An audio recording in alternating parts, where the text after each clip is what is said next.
Lo que acaba de ocurrir con el corto de Lucrecia echa por tierra lo que quería decir. Hay algo que nos pareció siempre muy potente del corto que presenta junto a esos otros cortos para festejar el bicentenario, y que es esta idea de, o al menos es una de las preguntas que nosotros nos hacíamos, de cómo hacer visibles las voces. Y en esa suerte de paradoja, lo que acaba de ocurrir con el subtítulo, y el subtítulo además en otro idioma, decía, hecho por tierra lo que tenía pensado. En cierto modo, como decía, a nosotros siempre nos llamó mucho la atención ¿cómo decirlo? Ese afecto que intenta transmitir Lucrecia Martel con el corto Nueva Argirópolis, que es en cierto sentido cierta incomodidad con el sonido. Una incomodidad con el sonido en el que por momentos los cuerpos están, las voces no están ancladas en los cuerpos, no aparecen, o en muy pocos momentos aparece una persona hablando. Siempre la cámara está desplazada, digamos, de los sujetos que hablan. No hay transparencia. Y también, sí, y también eso nosotros lo vinculamos a... Hay un gesto sarmientino. Hay un gesto sarmientino en esta nueva Argirópolis. Durante el bicentenario, Lucrecia Martel, a través de este corto, nos muestra de algún modo una reflexión crítica que el Estado mismo puede darse, ¿no? El Estado mismo, la historia de nuestro Estado puede darse, un margen crítico. Hay una conspiración, y esta es una palabra que usa ella misma presentando el corto. Hay una conspiración que de algún modo da cuenta de un proyecto utópico de los restos de la civilización, ¿no? Los restos de la civilización. Y ahí claramente uno podría decir los restos de la civilización sarmientina.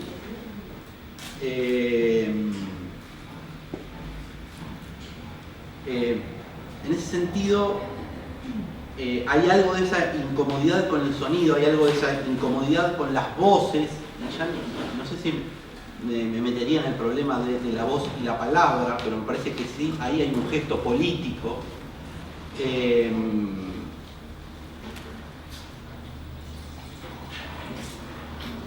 Esta pequeña, digamos, esta línea, digamos, de sonido que por momentos es interrumpida por lenguas que a nosotros resultan totalmente ajenas.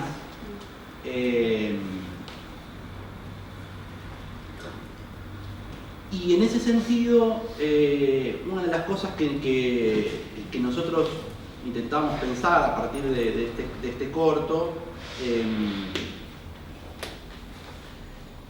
es pensar la idea de el río y el barro y la isla como una metáfora de la lengua misma. Hay una cita que nosotros trajimos del Río sin orillas, en donde de algún modo Saer, pensando junto a Juan L., dice algo así, y lo voy a leer. Al principio debió haber sido una agitación leve de la corriente, que el ojo inexperto debía tomar por un remolino, formada bajo el agua por las resistencias de los depósitos aluvionales, hasta que por fin, alcanzando la superficie, habiéndose acumulado lo bastante como para llegar a ras de agua, una protuberancia marrón y lustrosa emergió al exterior y empezó a crecer. Groseramente circular, la forma alargada se fue pronunciando, modelada por la discreción de la corriente, y cuando fue lo bastante alta, tuvo sin duda la ocasión de secarse un poco, de salir al magma, de salir del magma barroso, probablemente tan arcaico como el barro mítico del primer hombre, y diferenciarse del ser, no todavía isla, pero tampoco sustancia informe, hasta que, sembradas por los vientos de primavera, las primeras hierbas y las primeras plantas empezaron a brotar. Me gustaba esta idea de la relación entre voz y palabra, ¿no? Cómo la palabra de algún modo emerge de la voz, esto es algo que también lo trabaja bastante Saer, ¿no? Es esta idea de la palabra como sacando del magma de lo indiferenciado, ¿no? Nombrar es hacer isla, nombrar es emerger del devenir. Y un poco nosotros vamos a contar básicamente dos anécdotas de Sarmiento vinculadas a la escritura en la piedra. La escritura en la piedra, poder fijar de algún modo una escritura, una consigna, en los dos casos su nombre. Que puede ser leído como una analogía de fijar su consigna política en esa roca, que es Martín García. Digamos, un poco la apuesta termina siendo esa. Pero básicamente la idea era poder pensar esta relación entre palabra, ruido o palabra y voz a partir de este corto, y con el gesto sarmientino, la escritura en francés antes de cruzar a Chile. No sé si recuerdan esa famosa escena inicial del Facundo. Sarmiento se está exiliando, perseguido por la mazorca de Rosas, decide dejar en la piedra, en los baños de Sonda, en San Juan, una escritura en francés, pone tu point, les perdonen mi francés. A fines del año 1840 salía yo de mi patria, desterrado por lástima, estropeado, lleno de cardenales, puntazos y golpes recibidos el día anterior en una de esas bacanales sangrientas de soldadesca y mazorqueros. Fíjense, un poquito más adelante, dice: el gobierno, a quien se le comunicó el hecho, que él había dejado pintado con carbón, mandó una comisión encargada de descifrar el jeroglífico, que decía contener desahogos innobles, insultos y amenazas. Oída la traducción, y bien, dijeron, ¿qué significa esto? Sarmiento está, de algún modo, es un poco lo que pensamos nosotros, también a partir de muchas otras lecturas, con escribir o esta escritura en la piedra, delimitando lectores y posibles lecturas. Y no solamente eso, sino también quién es capaz de interpretar. Para los que está dejando atrás en el país de Rosas, lo que queda marcado en la tierra es un jeroglífico. Sarmiento, con ese gesto de marcar en la tierra, de marcar el territorio, de dejar una huella, en este caso en carbón, está delimitando de algún modo la civilización y la barbarie, con un gesto en el territorio. El corto de Lucrecia nos traía algunos de estos problemas vinculados al ruido, vinculados al jeroglífico, vinculados a la puesta en cuestionamiento de la lengua dominante o de las lenguas dominantes. No sé si vos querés retomar. En un momento, verlo en inglés, ya les digo, me impactó un poco, pero una de las cosas que aparecen cuando están mirando el video en YouTube deberíamos estar extinguidos después de todo el esfuerzo que ha hecho esta nación, ¿no? Y más adelante la consigna, que no es traducida por la nena a las personas que le piden la traducción, es: indígenas e indigentes, no tengan miedo de moverse, somos invisibles. Entonces, digamos, un poco la pregunta que guiaba al menos este comienzo era cómo hacer visible la voz, ¿no? Cómo hacer visible la voz, algo que Lucrecia Martel elige filmar Sama, pero no elige filmar El silenciero, que es otra gran novela de Di Benedetto, una novela en la que el personaje principal está todo el tiempo asediado por el ruido. Yo creo que esa hubiese sido la novela o la historia marteliana, si uno quiere, para filmar. Pero digo, es un tipo que está todo el tiempo asediado por el ruido, y en un momento dice el ruido, no la palabra. Ahí me parece que ahí está la cuestión. Es el ruido lo que lo asedia, la música del otro, que solamente se impone como ruido o entra como ruido, la música del otro. Y hay reflexiones, por ejemplo, de este personaje maravilloso de esta novela, como que el ruido es metafísico, ¿no? Hay algo del ruido que es metafísico. Bueno, estas son algunas de las cosas que nosotros pensamos en torno a este corto. También vinculado a que esta idea de hacer visible la voz está en el gesto de tomar las radiografías, que son las radiografías de La Pampa, si uno quiere, hablando y volviendo a Martínez Estrada, que lo que dicen es que no tienen nada, ¿no? No tienen nada.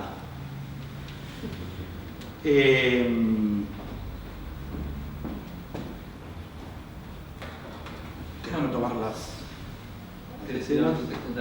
Sí, yo quería, en las escenas, como decía José, se dan dos grandes anécdotas donde Sarmiento marca su nombre en una piedra, en una roca, al pie de un árbol. Dos experiencias atravesadas por lo acuático. Por un lado, una experiencia marítima, el viaje de 1845. Por otro lado, en el viaje del encuentro con Urquiza, en la vuelta que va desde Montevideo, luego de años, finalmente llega a su patria, luego del exilio, y tras la entrevista desciende Martín García. Y la conoce finalmente, digamos, así como había escrito el Facundo sin conocer La Pampa, escribe Arquilópolis sin haber jamás conocido, más que visto en un mapa y con algunas descripciones, la isla Martín García. Estas dos anécdotas se dan en dos lugares isleños, rodeado de agua, con experiencias, como decía, acuáticas, una marítima, otra fluvial. Y allí la metáfora que predomina, a diferencia de otro gran momento de marcatorio, de signatura o de escritura, son metáforas, de nuevo, acuáticas, que tienen que ver con un lugar distinto, con una habitabilidad distinta, una territorialidad distinta a la que aparece en el Facundo, donde lo que se está presentificando no es, o es un tipo de utopía, pero que tiene que ver con ese territorio en disponibilidad plano, y donde aparecen metáforas acuáticas, la gran referencia a la Pampa como el mar, pero para dar cuenta de la chatura y, de nuevo, esa posibilidad de disponibilidad y, por lo tanto, de apropiación y explotación. Y desde ese lugar se piensa la explotación de los ríos o la apertura. Arquilópolis va a ser, en la visión sarmentina utópica, la llave de la confederación, que él está pensando en un sentido americanista, que está pensando reconstruir mínimamente el viejo territorio, incluyendo Uruguay, Paraguay, y, si las armas lo permiten, parte del Brasil, teniendo la capital, en principio, en una isla, primero para enfrentarse a Buenos Aires y poder correr, y él se piensa como la persona que puede llevar neutralidad al enfrentamiento entre unitarios y federales, la que está buscando el apoyo de los unitarios y federales que se quieren todavía enfrentar a Rosas. El Arquilópolis, el opúsculo, está dedicado a Urquiza y destinado a Urquiza, esta suerte de precursor, como se ve. Pero las escenas que van a aparecer y las posibilidades que habilitan, que son las posibilidades de los grandes proyectos utópicos, algunas están atravesados por este otro lugar que es distinto a lo que había predominado y va a predominar en la obra general de Sarmiento, y quizás esta sea una de las razones por las cuales tanto Argirópolis como los artículos que se recopiló Oliver justo bajo el nombre del Carapachá, y los artículos más asociados a su estadía en la Delta, se han dejado bastante de lado en la historiografía, en la recepción de Sarmiento. Digo, es un Sarmiento extraño para quien ha leído las obras más canonizadas, y un Sarmiento con una lírica tremenda, si bien es un escritor, ya Facundo mismo es una obra lírica muy importante, pero que a nosotros nos habilitaba determinadas preguntas que nos siguen resonando porque piensan una utopía en el sentido de poder pensar una nación distinta a la que finalmente prevalece. En esa lucha constante, digamos, en Argirópolis como también en el Delta aparece esa gran consigna de la tierra para el que la trabaja, luego está asociado al modelo farming de explotación de pequeños territorios, que de alguna manera lo ponen como piedra o como piedra de anclaje, piedra de enfrentamiento frente al modelo de hacendados y de los grandes latifundios, que, o sea, tanto en contra de Rosas como en contra del roquismo. Y bueno, en esa suerte de territorialidad que deja de ser terrestre para pasar a ser lisa y llanamente acuática, aparece un otro pensar, y en ese sentido lo que queríamos rastrear con estas dos escenas o anécdotas es si cabe la posibilidad de pensar una suerte de matriz de pensamiento utópico en Sarmiento, ese gesto sarmentino, por lo menos en ese entre que se habla, en esta apertura que se da entre estos momentos o textos, que lo que habilitan es pensar, por ejemplo, el texto de Lucrecia u otros grandes textos que están tratando de pensar utopías emancipatorias como deudoras mínimamente, una brusquedad lo que estoy diciendo, de esos primeros gestos sarmentinos que vemos ajenos a una territorialidad anclada en el desierto, es decir, a los procesos desertificantes del desierto que luego nos lega el siglo XIX. Y que de alguna manera tienen resonancias cuando, por ejemplo, los exministros de educación siguen hablando de campañas al desierto, y hay muchísimas máscaras que uno puede rastrear en el día de hoy. Lo que yo quería, y si querés te paso. Perdón, no, sí. Te corto un segundo. También hay otra cuestión, que es la experiencia acuática de Sarmiento.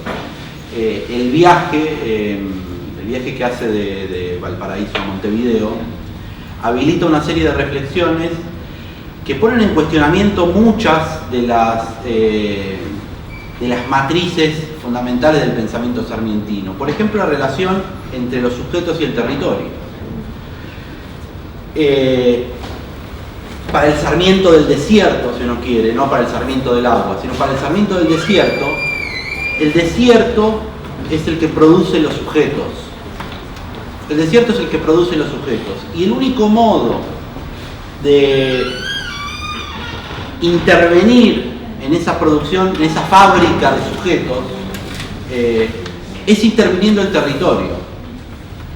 Por ejemplo, bueno, ahí aparece la consigna de Sarmiento de la libre navegabilidad de los ríos, y también aparece la idea de la producción de ríos de acero, así lo llama Sarmiento. Bueno, hay que conectar, hay que de algún modo, bueno, esto aparece en las discusiones en torno a la Constitución con Alberdi, hay que eliminar el desierto. El desierto solo se reproduce y produce desierto.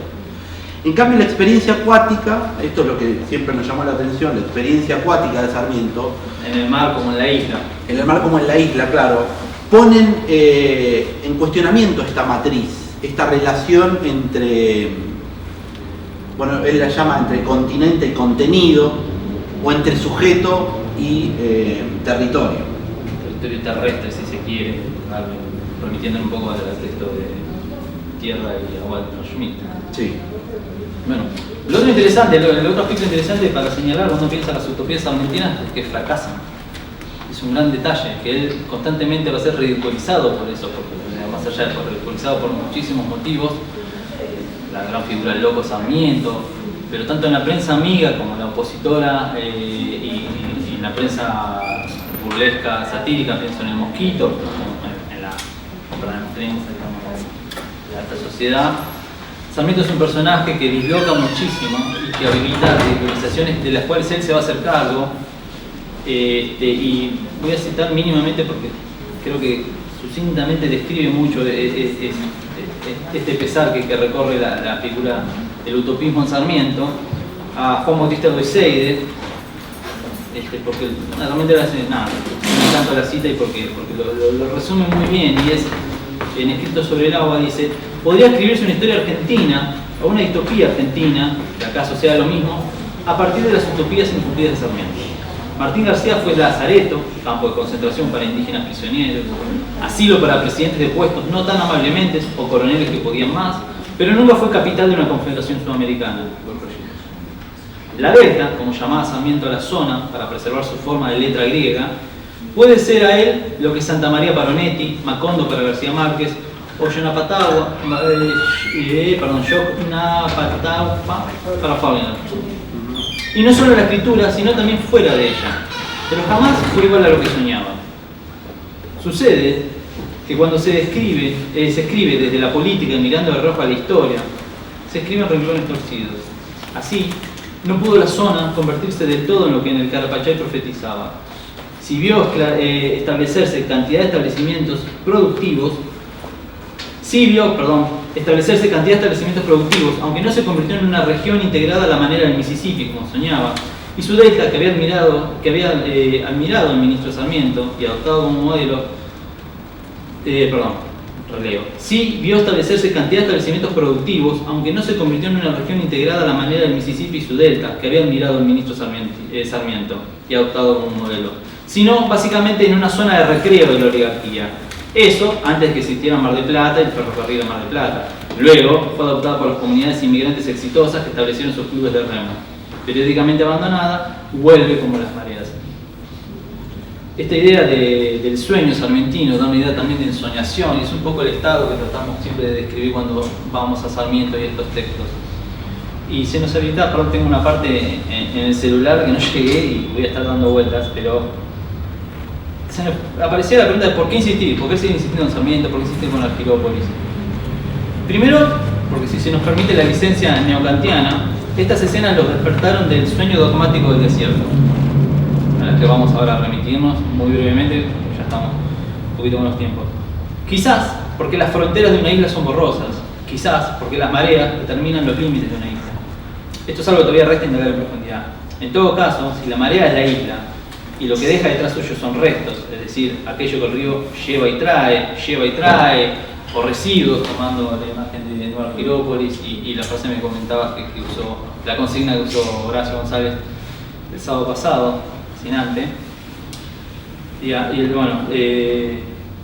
Y si devenimos sujetos en esa mutabilidad cociante, inestable, imposible de asir y por lo tanto de dominar, el gesto sarmentino, su intuición carapachense, puede leerse como sigue. ¿Alguna vez podremos constituirnos nación de anfibios, carapachaya, y así abrir la posibilidad de una territorialidad y experiencia a otra que la que nos han legado? Por lo pronto, el único antecedente que tenemos es el Heródoto de esas comarcas, de masas de verduras, como gusta llamarse, en Carapachá. Un segundo motivo es esta insistencia, y que es más importante todavía, es la manera tan peculiar que el sanjuanino fue restando la importancia a sus tesis sobre la capital, a ese fracaso, dando cuenta de un carácter efímero temporal de la misma. Autocrítica, que esgrime en varias oportunidades cuando decide defenderse de tal o cual ridiculización, algunas de las cuales mencionaba. No obstante, ese fracaso del proyecto de 1850 es, en su visión posterior, precursor en tantos niveles que no puede seguir sino devenir en hipérbole. Argirópolis, dice Sarmiento, retrospectivamente una década y media después, estamos hablando para 1865, fue una pieza fundamental para echar a andar no solo esa nación a la que era vedada el agua, sino los mismos lineamientos formales que darían una fisonomía definitiva. La quimérica Martín García, después de todo, va a ser madre de dos reconocidas criaturas, Caseros por un lado y la anhelada Constitución Nacional. Esto en la visión del propio Sarmiento. La cita está tomada de las escuelas, base de la prosperidad de la República en los Estados Unidos, en el articulito que le dedica a la Asociación de Maestros en Massachusetts. En un momento sale y empieza a hablar de Argirópolis. Y un Sarmiento indignado dice: ¿no se reía en plena asamblea un sabio de la mezquindad de Argirópolis por proponerla en una isla rodeada por todas partes de agua, que hasta allí llegaba su sapiencia en achaque de ínsulas? Argirópolis era, sin embargo, una de esas hipótesis que sirven de base a la averiguación de la verdad. La verdad sería la imposibilidad práctica y geopolítica del proyecto de capital, claro está. Una vez encontrada esta, la hipótesis se descarta, como el arquitecto quita los andamios de que se sirvió para construir un monumento. Argirópolis fue la mano tendida por un partido al otro, que deseaba y no encontraba terreno neutro de conciliación posible. Le hace Sarmiento, ese previsor que concilia las necesidades tanto unitarias como federales. La batalla de Caseros y la Constitución argentina son ríos que emanaron de aquella fuente. La metáfora es acuática, el proyecto es político, el territorio es fértil. La fuente, una vez más, y esto es obvio, es el humilde sanjuanino que reconoce sus limitaciones siempre que le reconozcan el papel de piedra fundamental de estos dos grandes logros. Rosas se dio por vencido, estrechado a la pared con sus propias armas. Hasta la reforma de la Constitución de la Confederación está en Argirópolis solicitada. En cuanto a la quimera en sí misma, digo, este es un término que usa Sarmiento para hablar de su propia Argirópolis. En cuanto a la quimera, y entonces pudo ser realidad, de entenderse la República Argentina, el Paraguay y el Uruguay, Argirópolis vio en 1850 toda la sangre y todos los millones que iban a derramarse en 1865 sin que haga desaparecer las incongruencias de Estado que la naturaleza, la historia y la lengua unen, traban y complican entre sí. Y desconcertó el capricho de un misántropo, él, o el éxito incompleto de una batalla, como una rama basta a veces para desviar un río, o una piedrecilla para descarrilar un tren con todas sus consecuencias. Argirópolis no merecía por tan poco tanto desprecio. La piedra esa es la piedra ínfima que él va a asignar, pero también es la piedra que descarrila el tren cuando está bien ubicada. Un poco esa es la imagen, su gesto utópico. La utopía, entonces, de la sociedad echada al agua fue y sigue siendo una bestia quimérica. Pero aún derrotada, indica, y esto es un poco el gesto que vamos a tratar de rescatar en estas dos escenas, aún derrotada indica para la posteridad un ensoñado Sarmiento que puede cimentar con sus intempestivas apariciones una nación distinta. No es esta la clara, se ve la imagen de una guerrilla de Junco, que es la imagen que aparece más bien en los textos carachenses, sino la del lomo pedregoso, que es una imagen melviniana, y recordemos que en 1850 escribe Argirópolis, Moby Dick es de 1851, y la anécdota que voy a describir un poco se da en ese mismo año, digo, para ir pensando el lomo de la ballena, el lomo que emerge, la imagen de Sager también. El lomo pedregoso que emerge desde las profundidades de nuestra memoria nacional. Argirópolis es entonces la isla rocosa que sigue irguiéndose como resto que se presentifica. Esto también es un término que estamos casi plagiando de González, en otro texto que publica en la revista Grapachay, la idea de presentificación que va a dar para unir a Argirópolis o Martín García con Malvinas. Bueno, decía, como resto que se presentifica, como posibilidad de territorialización fundante, como renovación de promesa comunitaria, como novedoso imaginario político, ajeno a los procesos desertificantes de ayer y hoy, nada más ni nada menos. Y ahora yendo a las dos escenitas, una está relatada, o arranca siendo relatada a partir del capítulo Gualeguaychú en campaña del Ejército Grande, donde Sarmiento apunta una reflexión general que es para compartir para este recorrido escenográfico. He vivido en estos últimos tiempos entregado a una monomanía de que se resienten todos mis escritos de 5 años a esta parte. Los ríos argentinos. Ellos han sido mi sueño dorado, la alucinación de mis cavilaciones, la utopía de mis sistemas políticos, la panacea de nuestros males, el tema de mis elucubraciones. Y si hubiera sabido medir en verso, el asunto de un poema eterno. Imagínese el que quiera, continúa la cita, las emociones extrañas y punzantes que debí experimentar al verme en el río de la Plata, remontándolo en busca del río Uruguay, en el primer vapor ribereño que se había establecido en sus aguas, rodeado de aquellas terribles legiones rojas de rosas, sin ser prisionero, alargando a cada instante el anteojo en busca de Martín García, mi utopía, con mayúscula, y yendo a ofrecer mis servicios a aquel general Urquiza, a quien enderezaba desde Chile en 1850 mi plegaria en Argirópolis. Y todo esto oyendo historias de Divaque, o viendo saltar en el suelo enormes surubíes, pacúes, pejerreyes. Fue aquel viaje en delirio. Sarmiento se embarca con una dotación de a lo que hace luego la excursión de Urquiza. Y en ese viaje de Montevideo, viaje con cerca de 1000 dotaciones, bueno, había algunos comentarios sobre las cosas que le dan terror. No tanto va a ser el encontrarse con la barbarie, sino darse cuenta de los años que se habían perdido. Y acá es algo también que es muy interesante de ver, porque constantemente estamos hablando de metáforas que aluden a una cartografía, a una determinación geográfica, y aparece en estos textos intempestivamente la cuestión del tiempo, de cómo acelerar el proceso, y en ese entrecruzamiento se da la manera en que Sarmiento puede llegar a pensar cómo habitar o cómo reterritorializarnos como nación. No es solo digamos, el espacio, sino que es el entrecruzamiento con el tiempo. Pero continúa la cita: tan ancho, tan majestuoso el Plata, tan artística y acompasada la isla de Martín García, que saludé de paso. Tan simétricas las bocas del Paraná y del Uruguay, que se presentan en el horizonte como dos interrupciones de la cerca inmensa que figuran los árboles de la isla. Todo trazado de grandes pinceladas en las escalas de Dios, el único artista que pinta telas del tamaño de la naturaleza visibles al ojo. Salude de paso, dice, a la distancia, sin poder poner pie originalmente, sin poder sentirla hacerse carne. En la edición de las obras completas que realiza Augusto Belín Sarmiento, incluye en este mismo tomo que corresponde a campaña, 2 cartas que titulan Montevideo, que fueron escritas en noviembre de 1851, a su regreso, y que fueron publicadas originalmente en hojas sueltas en Chile, como hojas sueltas en Chile, que no aparecen en algunas de las ediciones, por eso digamos, el hallazgo fue bastante interesante. Bueno, por su temática el editor decide incluirlas en este tomo, y en la segunda de estas cartas Sarmiento relata su regreso de esta tan esperada primera entrevista con Urquiza, todavía fueron 4, el líder que por fin había reunido un ejército capaz de derrotar a Rosas. Se había embarcado el 12 de noviembre en el vapor Uruguay con destino a Entre Ríos entre 1000 hombres de las tropas que habían sido de Rosas.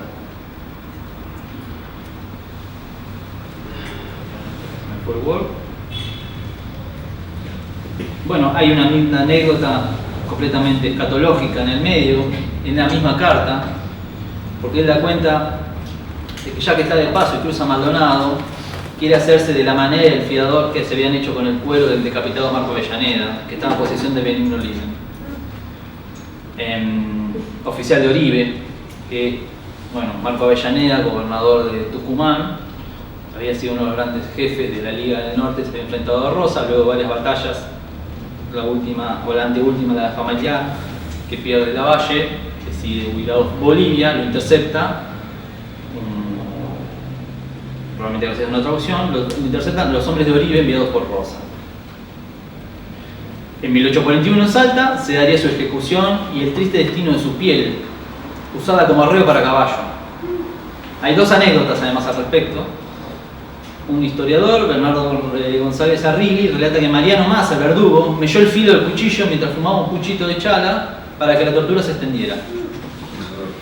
A lo que luego de varios pequeños tajos, ofuscado don Marco le ordena que deje de burlarse él y termine una vez con la tarea. Le ha dado vuelta. La segunda surge de anotaciones del diario personal de un aterrorizado capitán García, que era uno de los militares bajo el mando de Oribe, y allí relata cómo esta cabeza vivió separada del cuerpo 12 minutos. Toda una cefalóptica lo que estoy relatando, pero hace también un poco la anécdota porque está en la misma carta de su experiencia utópica. El cuerpo, mientras la cabeza estaba separada, siguió moviéndose de manera autónoma hasta que este tal Oliden, o Olid, según la versión, hombre feroz y carnicero, observando la blancura, esta es la cita del historiador, observando la blancura y delicado cutis de Avellaneda, dio un tajo a lo largo del cuerpo del decapitado y sacó la lonja para la manera. Hay otro testimonio que cita, es una cita de Ramos Mejía en sus Rosas y su tiempo, testimonios de Adolfo Esteban Carranza, que narra que Olid se paseaba de nuevo por la plaza de Tucumán sobando la lonja que decía haber sacado de la espalda de ese salvaje unitario. La historia no termina, igual estoy yendo a un punto, créanme. Oliden consigue luego de esta loca faena, con el traidor Avellaneda, el cargo de jefatura política Maldonado, aquí nomás. Por esa cercanía y gracias a ese viaje es entonces que Sarmiento piensa en poder obtener el asqueroso trofeo, con el fin de mandar la pieza al Museo de París, dice, uno entiende, para quedársela a él como trofeo propio. Esto ya es una cita de la carta misma. Enviarlo al Museo de París para edificación, y le hace en este caso para la vergüenza de Guizot, Macao, Girardin, Balcarce y otros tantos sostenedores en Francia del rosismo, defensores en la prensa Finalmente Oliden no acepta venderle la manera, porque intenta comprársela, lo busca, lo ubica, y el fiador. Y Sarmiento se va a vengar tiempo después, según augura en la propia carta, o me las pagarás, hace la figura retórica, porque no consigue el fiador. 5 años más tarde, ya en Buenos Aires, va a lograr exigir la deposición del cargo y la extradición de dicho capitán, que evidentemente le había quedado entre ceja y ceja, según aparece reseñado en un gran libro también completamente escatológico, se llamó Un mapa del degüello, realizado por Vicente Mario Di Maggio, donde Guillermo David hizo varias intervenciones rastreando estos tipos de datos sobre figuras de la historia argentina que perdieron la cabeza. ¿Qué tiene? Sí, avanzo rápido. Bueno, vuelvo a la carta y ahora sí, finalmente a la anécdota acuática. Continúa Sarmiento. Desde Montevideo a la Colonia, el río es un mar cuyas playas se pierden de vista. Martín García se presenta al fin a la vista, con su blanda eminencia, su fortaleza insignificante y la multitud de casitas construidas en torno de la guarnición. Las hermanas preceden a la isla Juncal, en que Brown, contaba Sabanero, tomó la escuadra brasilera. Y los cabos de ambas costas, contornando bahías en la extrema anchura del río, varía la escena que abren con una grandiosidad imponente las bocas de Iguazú y la embocadura del Uruguay, que aparecen en la perspectiva cual calle que los buques deben recorrer. Cada uno de los puntos de la costa oriental tiene su sangrienta historia de estos años de frenesí. Higueritas, en que Oliva ha edificado una aduana y una iglesia, el Rincón de las Gallinas, campamento de la División Granada, las islas del Vizcaíno y del Gallego en el Río Negro, cuya posesión conservaron los de Montevideo hasta la pacificación.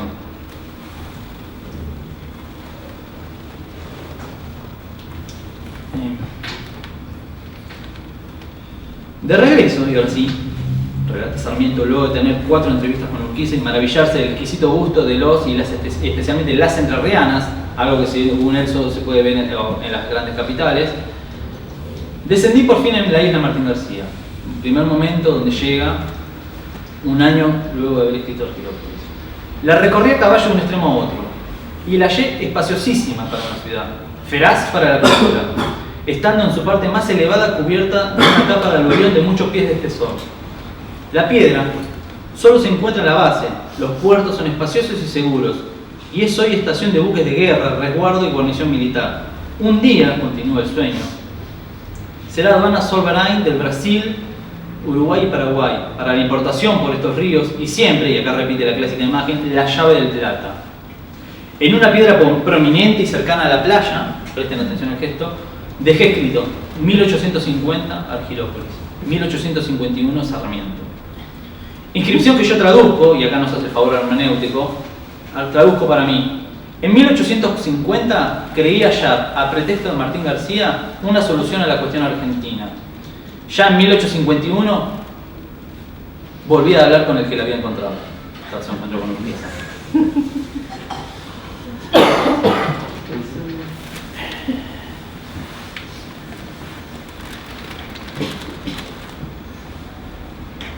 La escena igual remite también a otra de la propia campaña, donde Sarmiento absorto llega finalmente a La Pampa, casi digamos nuevamente ensoñado, y se pierde la propia alegoría de la conquista del espacio, se sube al caballo y empieza a andarla porque es la manera de demostrarle respeto a esa Pampa que él había establecido, había que dominar, ¿no?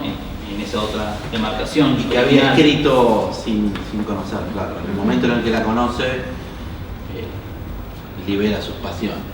Porque es desierto las pone a flor de piel, ¿no? Esto decía, un poco, más allá, esa fascinación de este primer encuentro con la Pampa se anuda de un modo con el proyecto utópico isleño, porque se hermana con esta idea de dar rienda a la palabra y dar rienda al cuerpo y dejarse ir, y en todo caso marcar en la piedra no tanto la demarcación y la indignación de la partida, sino la afirmación de que ese proyecto es posible. Ese es un poco el gesto que aparece en estos textos.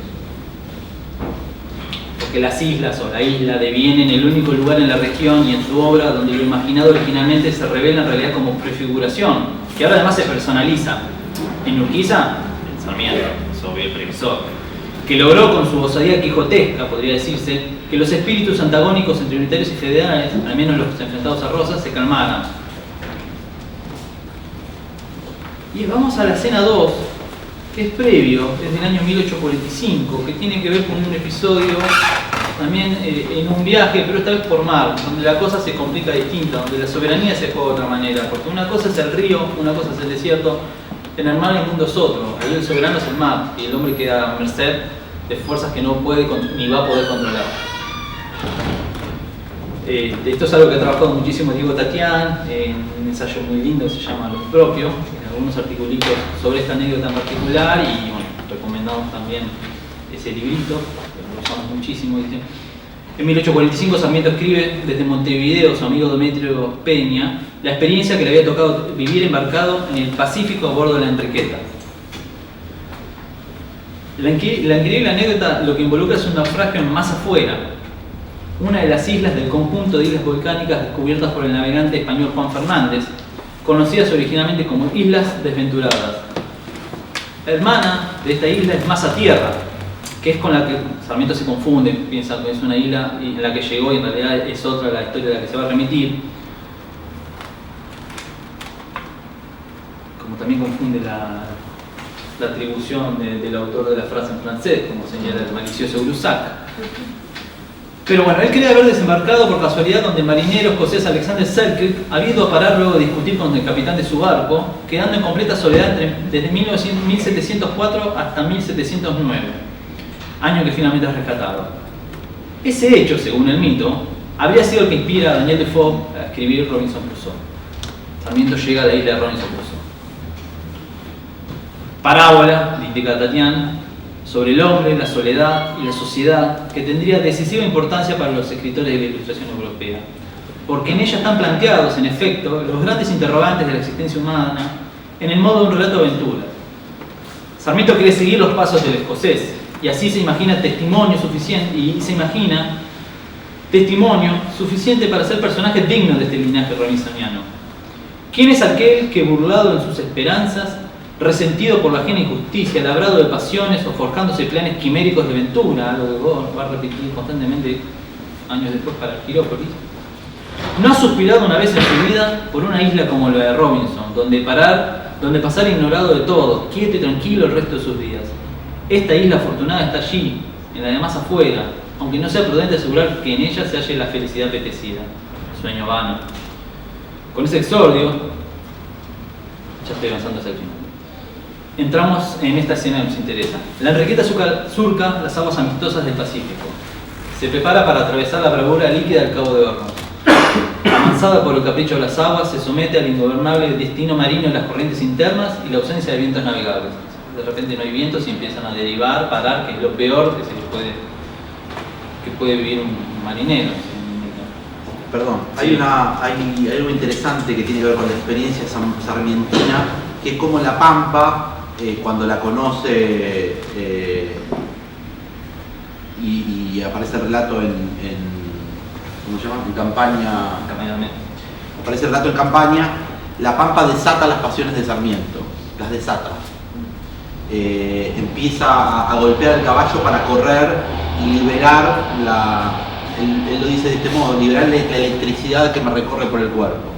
En cambio el mar y la quietud, en este caso, produce todo lo contrario. Impiden el movimiento. Pues. Sarmiento dice, estoy resignado. Sarmiento dice, ¿no? Hay que leerlo con ese gesto. Estoy resignado. La cita es esta. En el mar y en los buques de vela, sobre todo, aprende uno a resignarse al destino y a esperar sin hacerse violencia. Los primeros días de viaje, cada milla que hacíamos desviándonos de nuestro rumbo, era motivo de rebeliones de espíritu, de rabia, malestar. Cierta de la existencia de seres racionales en aquellos parajes que hasta entonces habíamos considerado desiertos. Si bien la reflexión vino a sobresaltarnos con el temor muy fundado de encontrarnos con desertores de buques y otros individuos sospechosos, cuyo número de intenciones no nos es dado apreciar. Este es un tópico bien de Robinson Crusoe. O sea, en la soledad se está tranquilo. Cuando aparece la huella del hombre, ese otro posible que todavía uno no conoce, aparece la pasión política por antonomasia, aquella que nos separa en tanto que individuos, pero también es la que es fundamento del contrato social, que es el miedo, el tópico clásico de la filosofía política del siglo XVII. Para prepararnos a todo evento y haciendo rumbo al lugar mismo donde la luz había sido vista, procedimos a cargar a bala un par de pistolas que llevábamos, más un fusil, una carabina. Con esto y un trago de ron distribuido a los marineros, nos creímos en estado de cometer dignamente aquella descomunal aventura. Estábamos preparados. Por eso, y para retomar un poco la idea de la palabra o la lengua, aunque sean ingleses, esos sonidos que escuchan los tripulantes de la Enriqueta transmiten cierta tranquilidad, quizás conciliación cuando surcan el aire. Arrojados a la deriva, la tranquilidad llega en una lengua que paradójicamente no es la propia, sino que es la lengua ajena. Pero aún en ese extrañamiento, uno encuentra ese otro, del cual podrá sospechar, pero encuentra a alguien en quien remitirse, apoyarse. Tatiana se remite a Robinson, Tatiana nuevamente, filósofo cordobés, se remite a Robinson Crusoe para señalar cómo la huella, y en este caso la fogata que prenden los habitantes de más afuera para lograr un primer reconocimiento de parte de los compañeros de viaje Sarmiento, esto es, cómo esa inminencia espectral de lo desconocido y las pasiones que se conjuran a partir de ella, el miedo, abren un tipo de especialidad que define lo político, puesto que desvían al hombre de su apetito natural, de su ensimismarse en sus necesidades primarias y lo invitan o lo exigen a pensarse en una relación con un otro. Miedo, que es a la vez, en la literatura política romántica la mayor motivación, tanto del conflicto y la muerte mutua, como del armisticio social y la política, decía.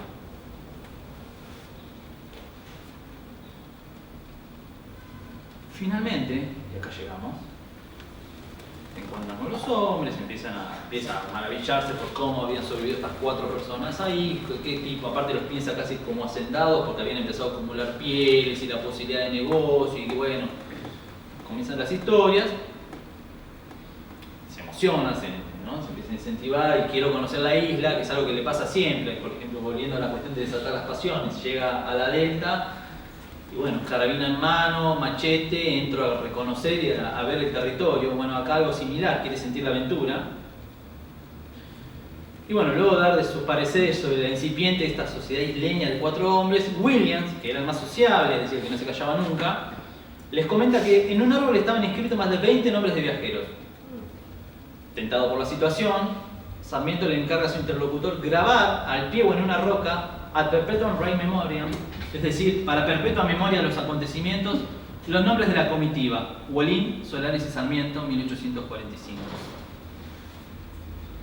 La idea es que entre estas 2 o 3 grandes momentos de grabación de la escritura sobre la piedra se abre una experiencia en torno a lo político que asociada a cómo experimenta la territorialidad otra, de no sentirse en territorio firme, no sentirse en el desierto, que es algo que él ya ha planificado como sociedad, habilita a pensar justamente un proyecto distinto en el sentido utópico, y que lo viene presentificando, que él lo imagina antes de conocer los territorios a los que va, que eran interesantes. Por el gesto, cuando finalmente él reconfirma, elevando la apuesta, aquello que él ve con cierta previsión, ¿no? en su siempre atenta humildad. Y acá va a aparecer una metáfora que usa Tatiana para pensar este momento, y es que lo que nos interesa finalmente rescatar. Más afuera, hunde a Sarmiento en una reflexión hasta entonces eludida en su vida político-literaria. Se había enfrentado a la navegación en el desierto, ahora se enfrentaba al mar y se encontraba con que de alguna manera este era a su vez una continuidad del desierto. Al alzarse, al no haber viento, esa figura que se va a dar entre que estaba en el Facundo de la pampa como el mar, de alguna manera, bueno, encuentra el mar como la pampa y la desolación que se empieza a dar. En ambas fórmulas, desierto como mar y mar como desierto, en todo caso encontramos una duplicidad de la nada. La nada se extiende de un lado y otro y deviene inhabitable, hasta que se vislumbra una isla. De allí que Tatiana lea el encuentro más afuera en clave de uno de los interrogantes políticos fundamentales. Ya termino, así que estoy pasadísimo. ¿Podría haber nación con otro tipo de pasión originaria, luego otro tipo de mirada estatal y luego finalmente otro tipo de pensamiento político? En este contexto, permítasenos reformular la clásica máxima moderna. No se trata tanto del miedo como pasión política por antonomasia, sino que de su marca, que es en todo caso, y vamos a aceptarlo sin más, la condición de un cierto tipo de comunidad. En otro de los ensayos del mismo libro, va a reseñar esta concisa y exacta metáfora latina de la navigatio vitae, que toma de Hans Blumenmann, y que el filósofo Tatiana piensa de la siguiente manera: pensar la vida como navegación incierta, como deriva en lo imprevisible y en lo ignoto. La metáfora de lo que habla es de la precariedad riesgosa de la condición humana. ¿Cuáles son sus condiciones implícitas? Lo primero, el mar. No se trata de un viaje cualquiera, ni por un medio cualquiera. Antes bien, la vida es concebida aquí como un peregrinaje a través de un elemento de máxima inestabilidad como es el agua, y a merced de poderes sordos como las tormentas o la furia del viento. La contracara de la condición de navegante es, por lo tanto, la posibilidad siempre latente del naufragio. Uno se enfrenta al querer navegar, aventurarse, que puede naufragar. El problema es cómo reaccionamos ante esa posibilidad.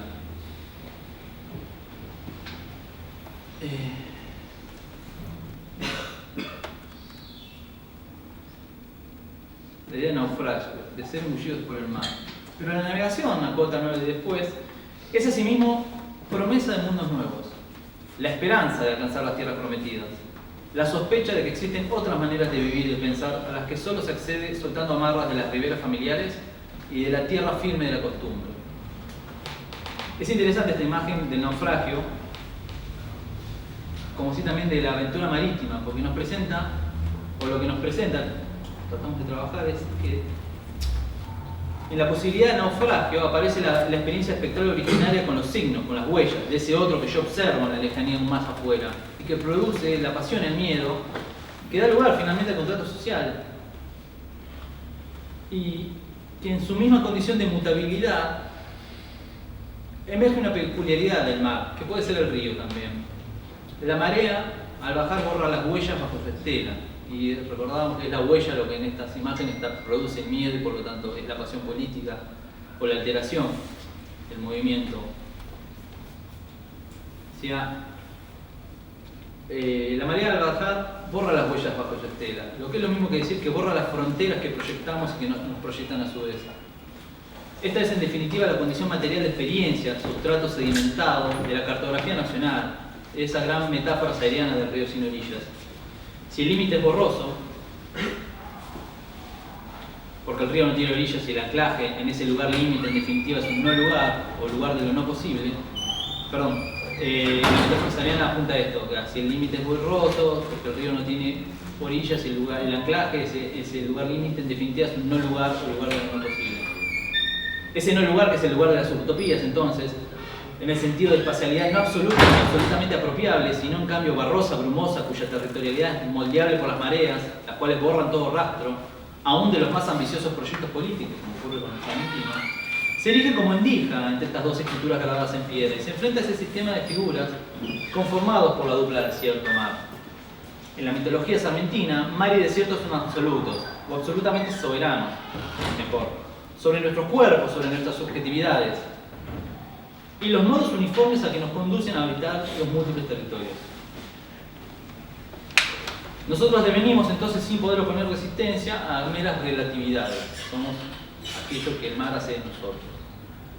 En un giro rosiciniano, hablamos de León, no de escritor de discursos presidenciales, el hijo, dejamos de ser nosotros mismos potencia y pasamos a ser relativamente, de acuerdo a lo que el mundo exterior hace de nosotros, o puede hacernos.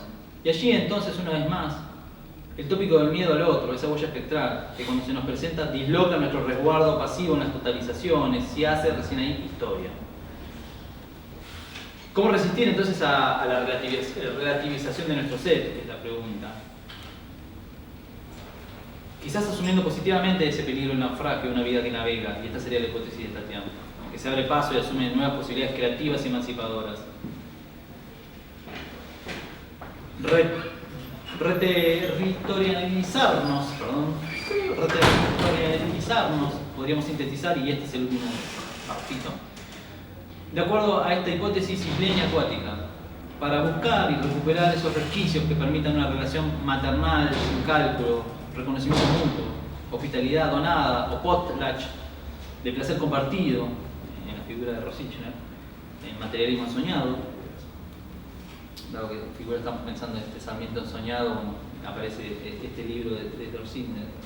Decía, hospitalidad donada que el miedo y en su peor faceta el terrorismo de Estado nos ha negado. Por eso, un gesto insurrecto puede aparecer y aparece, aunque se dirá que como sombras de sus propias experiencias, es verdad, pero aparece al fin de cuentas en estos opúsculos poco conocidos de Sarmiento. Un gesto insurrecto puede aparecer mediante la dimensión temporal, ese movimiento histórico, vamos a decir emancipatorio, que es necesario para irrumpir en un espacio que se pretende sin historias, sin fisuras, y que ha definido la representación desértica de la nación, aquella que permite seguir hablando en el siglo XIX y XXI de campañas al desierto, quizás sin armas, pero con plumas, nos dice. La metáfora funciona porque se ha acumulado a partir de napas o capas superpuestas, esta expresión extremada de Eduardo Rinesi en La Nación Subrepticia, napas de una espacialidad tan abstracta que nuestra cultura nacional ha olvidado que es y ha sido siempre y también cuerpo ensoñador. Nación entonces de cuerpos historizados, anudados en una historia en común, en contraposición a toda representación abstracta que borra el paso del terror y presenta cuerpos deserotizados por esa huella espectral, que hace la política el mundo de la pasión violenta y sin memoria. Por eso la pregunta que nos terminamos haciendo hoy es: ¿qué nación y qué subjetividades navegantes y ensoñadas pueden seguir conjurándose? Y un poco nos encantó la idea de la invitación porque pensamos que este tipo de proyectos habilitan a seguir pensando estas preguntas. Así que eso de mi parte. Gracias.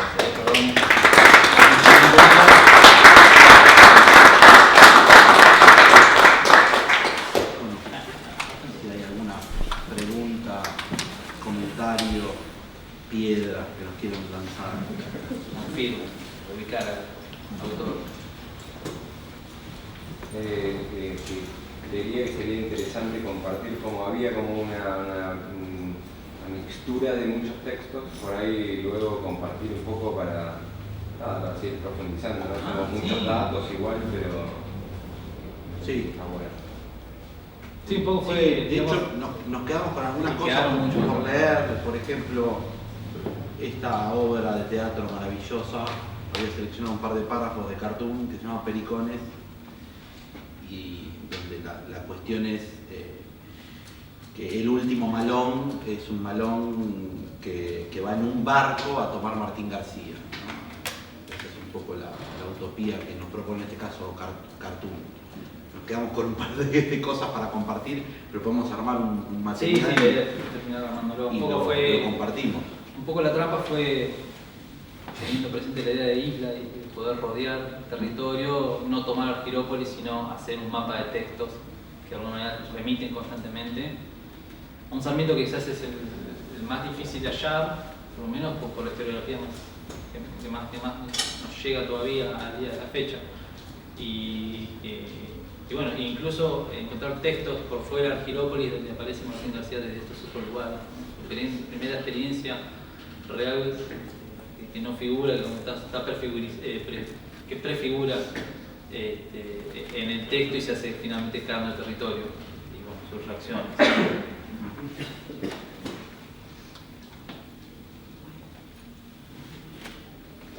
Bueno, listo. Gracias. Muchísimas gracias.